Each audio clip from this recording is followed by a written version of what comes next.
So I always like to hear what Douglas Murray has to say about current events, and he discussed what's happening in Syria on Fox News recently. Check it out. Well, I mean, the whole of the conflicts in the Middle East for decades trace back to the overthrow of the Shah and the installing of the revolutionary Islamic government in Iran, which is still misgoverning that country to this day.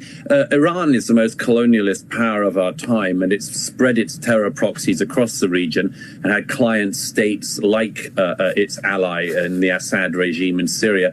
Of course, by starting the war against Israel on October the 7th, 2023, Iran and its proxies Hamas and Hezbollah appear to have set in motion a quite extraordinary set of events.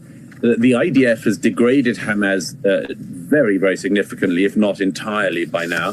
Hezbollah has been massively diminished in its capabilities, and that meant that Hezbollah was not able to continue propping up the Assad regime in Syria. So it's very interesting. And so, yes, Iran, the revolutionary government there is much weaker today. The question is whether or not all these dominoes at some point go back to the very beginning and topple over the regime in Tehran.